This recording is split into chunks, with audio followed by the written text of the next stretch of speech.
ಬಿಹಾರ ಮತದಾರರಿಗೆ ಮೋದಿ ಅಭಿನಂದನೆಯನ್ನ ಸಲ್ಲಿಸಿದ್ದಾರೆ. ಬಿಹಾರದ ನನ್ನ ಕುಟುಂಬದ ಸದಸ್ಯರಿಗೆ ಕೃತಜ್ಞತೆಗಳು ಅಂತ ಹೇಳಿದ್ದಾರೆ.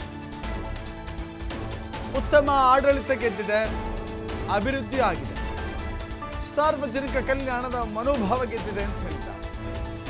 ಸಾಮಾಜಿಕ ನ್ಯಾಯ ಗೆದ್ದಿದೆ ಅಂತ ಹೇಳಿ ಮೋದಿ ತಮ್ಮ ಎಕ್ಸ್ ಖಾತೆಯಲ್ಲಿ ಪೋಸ್ಟ್ ಒಂದನ್ನು ಹಂಚಿಕೊಂಡಿದ್ದಾರೆ. ಇವತ್ತು ಸಂಜೆ 7:00ವರೆಗೆ ಒಂದು ಮಾತನಾಡ್ತಾರೆ. ಅದಕ್ಕೂ ಮುನ್ನ ಬಿಹಾರದ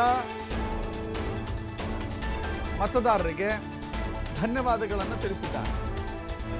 ಇಲ್ಲಿ ಅಭಿವೃದ್ಧಿ ಗೆದ್ದಿದೆ, ಸಾಮಾಜಿಕ ನ್ಯಾಯ ಗೆದ್ದಿದೆ ಅಂತ ಹೇಳಿ ಟ್ವೀಟ್ ಮಾಡುವ ಮೂಲಕ ಬಿಹಾರದ ಜನತೆಯನ್ನ ಅಭಿನಂದಿಸಿದ್ದಾರೆ ಪ್ರಧಾನಿ ಮೋದಿ.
ಬಿಹಾರದ ಚುನಾವಣೆ ಅನೇಕ ಲೆಕ್ಕಾಚಾರಗಳನ್ನು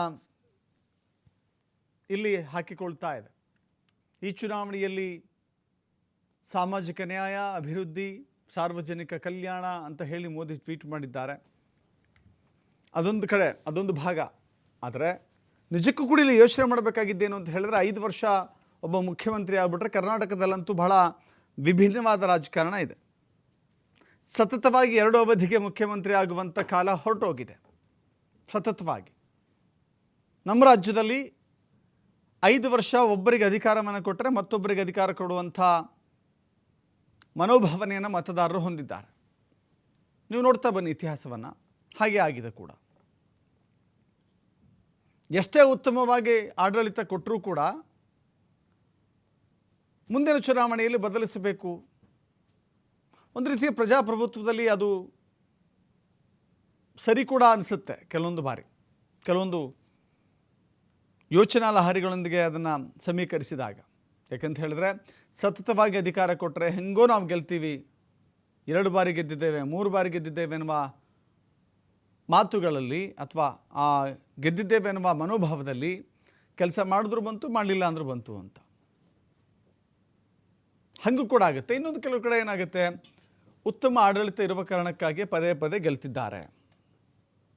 ಉತ್ತಮ ಆಡಳಿತ ಮಾಡುವಂಥ, ಅಭಿವೃದ್ಧಿ ಕಾರ್ಯ ಮಾಡುವಂಥ ವ್ಯಕ್ತಿಯ ಕೈಗೆ ಅಧಿಕಾರವನ್ನು ಕೊಡೋಣ ಅಂಥೇಳಿ ಜನ ತೀರ್ಮಾನ ಮಾಡ್ದಂಗೂ ಇರುತ್ತೆ. ಸೊ ಹೀಗಾಗಿ ಬಿಹಾರದ ಚುನಾವಣೆ ಅನೇಕ ಲೆಕ್ಕಾಚಾರಗಳನ್ನು ತಂದಿದೆ. ಬಟ್ ಕರ್ನಾಟಕದ ಮಟ್ಟಿಗೆ ಹೇಳೋದಾದರೆ ಬಿಹಾರದ ಚುನಾವಣೆ ಪರಿಣಾಮವನ್ನು ಬೀರುತ್ತಾ ಅಂತ ಹೇಳಿದ್ರೆ, ಸದ್ಯಕ್ಕಂತೂ ನಮ್ಮ ರಾಜ್ಯದಲ್ಲಿ ಯಾವುದೇ ರೀತಿಯ ಚುನಾವಣೆಗಳಿಲ್ಲ. ಸ್ಥಳೀಯ ಮತ್ತು ನಗರ ಸಂಸ್ಥೆಗಳ ಚುನಾವಣೆಗಳು ಬರುತ್ತೆ.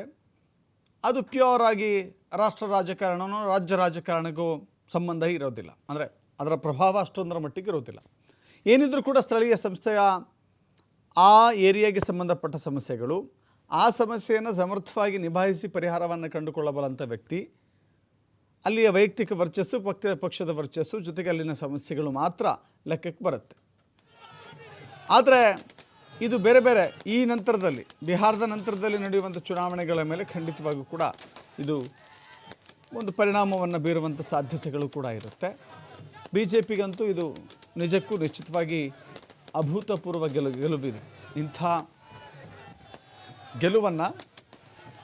ಗೆಲುವನ್ನು ನಿರೀಕ್ಷಿಸಿದ್ದರೂ ಕೂಡ